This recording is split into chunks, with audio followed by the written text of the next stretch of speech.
Good morning, interwebs. It is 4:13 in the afternoon, and I have not picked up the camera yet, which is not to say I have not done anything today. In fact, I filmed a Walmart haul today, and I filmed some stuff which I'll be putting together like after or like around Christmas, showing you like all of the handmade Christmas items and presents that I'm giving.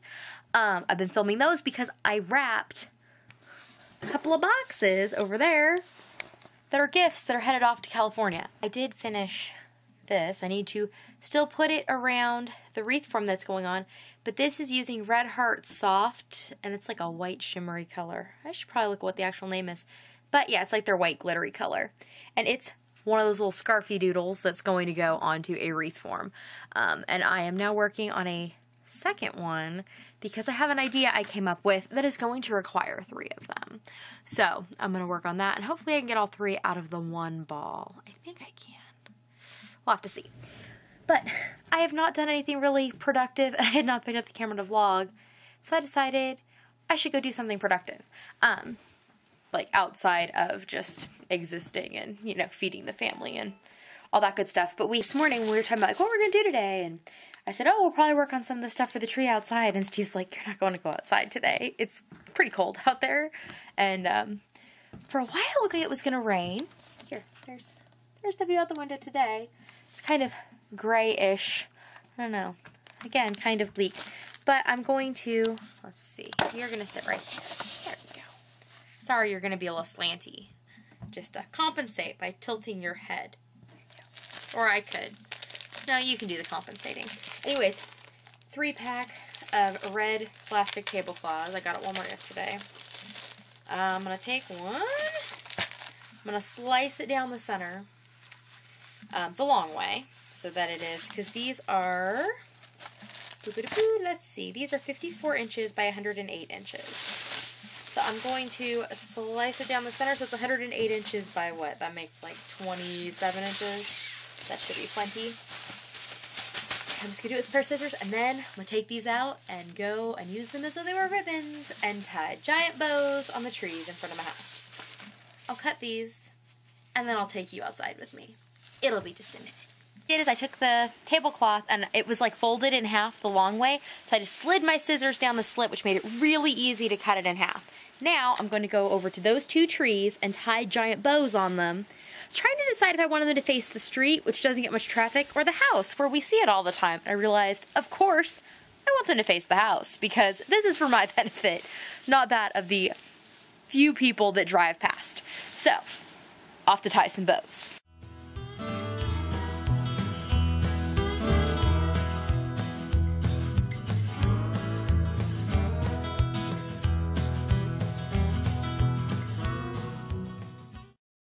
May have been kind of a fail. It's not doing what I want it to. I should go get a coat and then see if there's something else I can do with those. I'll be right back.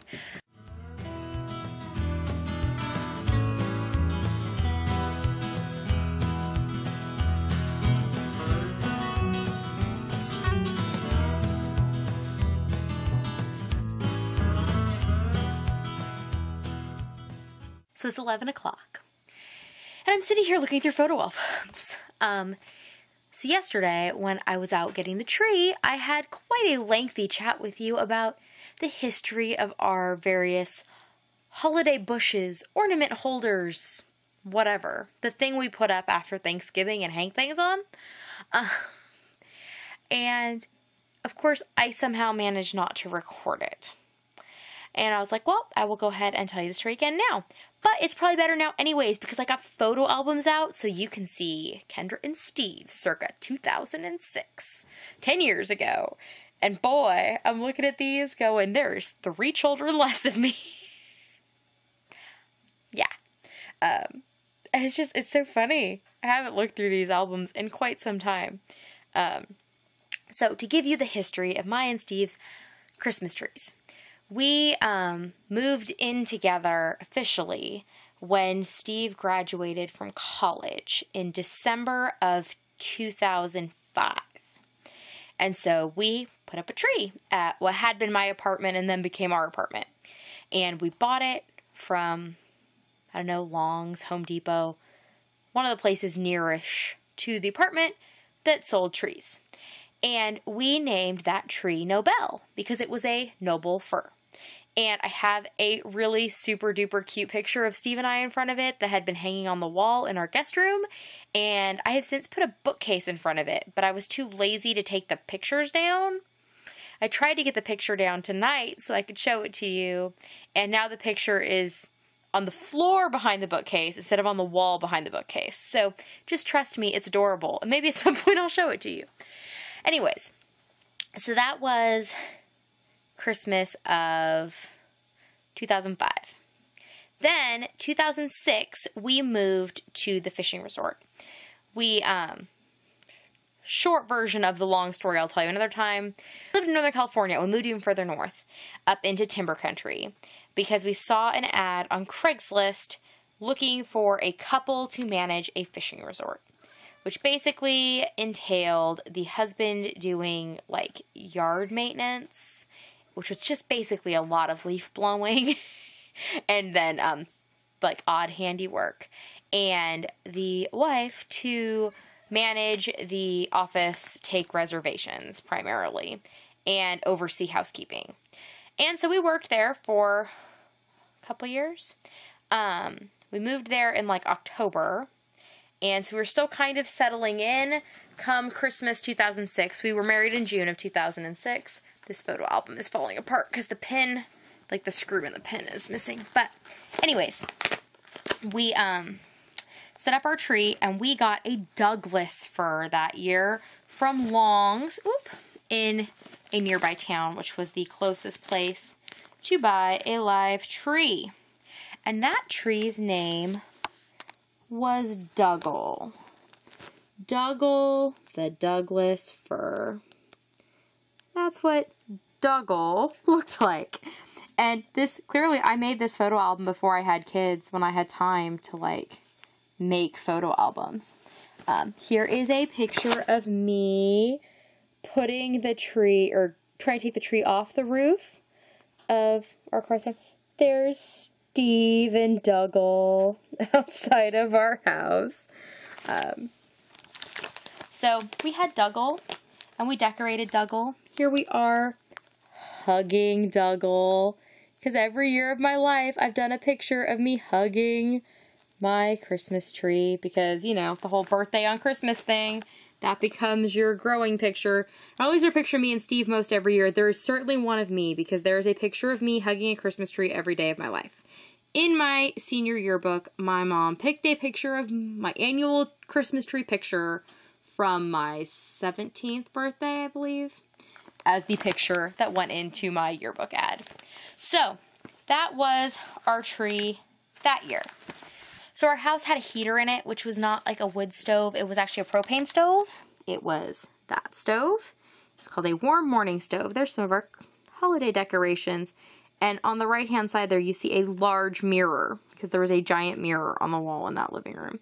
But anyways, so there was the stove, and we had the Christmas tree, like, on the other side of the room, straight across from it. Yeah, toasted our tree. Barely made it through Christmas. Huge fire hazard. So that was kind of when Steve and I decided maybe we should make the switch to an artificial. So we did. The next year, we had another tree, which we called our ornament holder, and we named it Ornay. Here is Ornay. This is actually after Christmas, these pictures. These are us taking it down, which is why the lighting is kind of weird in them, because I took a note, and I wrote it in this album. It says, we took our annual tree pictures during a snow-induced power outage and packed up the decorations by candlelight. But there we are in front of our tree. Here's a picture of Ornay in all its glory by itself. So that was the next tree that we got, and we had Ornay until, gosh, last year? Ornay moved from California with us and has been our tree consistently ever since. But we did buy a new one, I think, last year we must have put up the new tree. But we bought another one that was white because when it comes to artificial trees, I feel like if you're going to go artificial, you got to go all the way. Like bright and sparkly, and the sparkly white ones make the colored glass ornaments stand out really nice. When we put up ornaments, we actually hang wires or something around the, we've done them both in like, in between like the window sash and also around the top of like the room. And we hang all of our sentimental ornaments up there because I think you can see them better. And it also, it originally started because it kept the cats out of them because our cats would attack the tree. So we hang our ornaments up like that, and then we just put balls on the tree. They're glass balls mostly, but just colored balls of different types, and I really like the way they look with a white tree, which we're not going to have this year. So that is our tree story, and this year we haven't named it yet. I'll have to ask the kids. We need to come up with a name for this year's tree, don't we? I don't know. I'll have to ask. But that was an interesting little jaunt down memory lane for me. Looking through these books, I have tons and tons of pictures and tons of stories of the several years before Steve and I had kids, and all the stuff that life was before we moved to Kansas, which was a lot of fun. That's the kind of cool thing about marrying somebody you met in high school. All of your like fun growing up stories are together. So yeah, if you would like to hear more about that or have any particular questions, let me know and I will fill you in. But I think that mostly today's vlog was story time with Kendra. Hope you all enjoyed, and I will talk to you tomorrow. Nighty night.